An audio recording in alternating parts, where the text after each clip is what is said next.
2020 has caused us to be flexible and more self-aware. We're making sure we're washing our hands, wearing a mask, and social distancing so that we do our part in preventing the spread of COVID-19.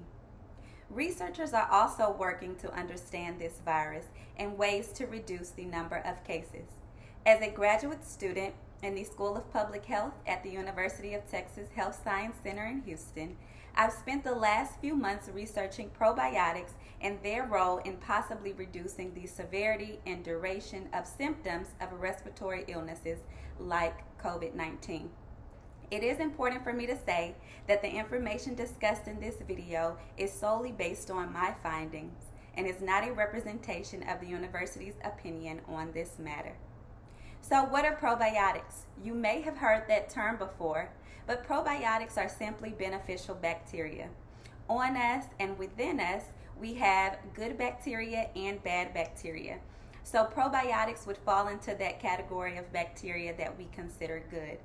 And certain probiotics have been shown to support gut, immune, and respiratory health. In line with supporting respiratory health, several studies have also shown that probiotics may assist with lowering the severity and duration of respiratory illnesses like influenza and again COVID-19.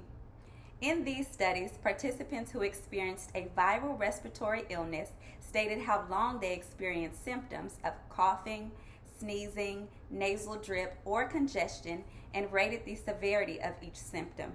It was found that those who ingested probiotics had a shorter duration of symptoms and less severe symptoms as compared to participants who did not take a probiotic.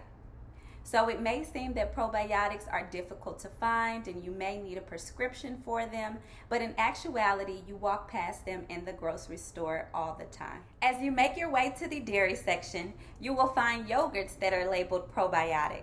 It is important to look for those yogurts that have the probiotic title because not all yogurts contain enough beneficial bacteria to be considered a probiotic source.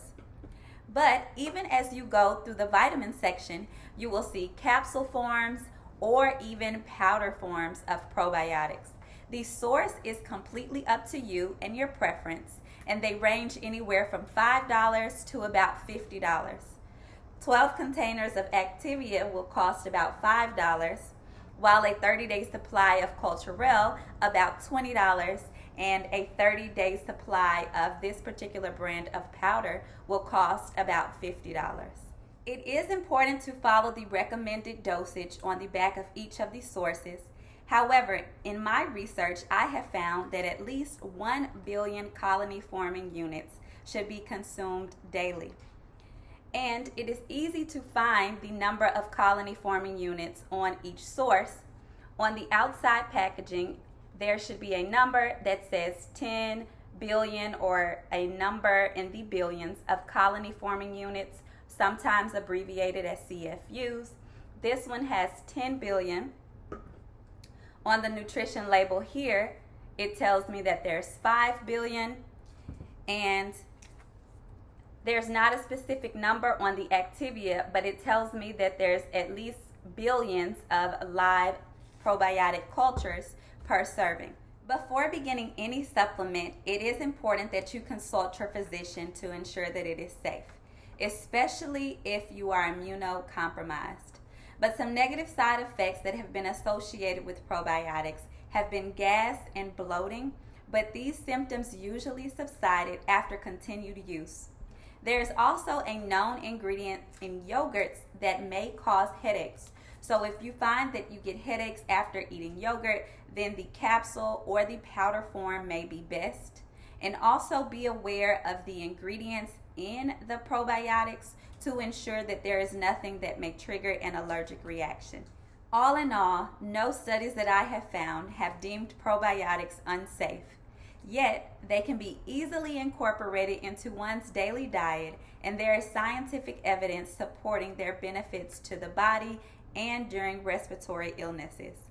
It must also be said that these results are based on other respiratory illnesses like influenza and the common cold. Since COVID-19 is new, the role of probiotics in reducing the length and severity of its symptoms must be further researched.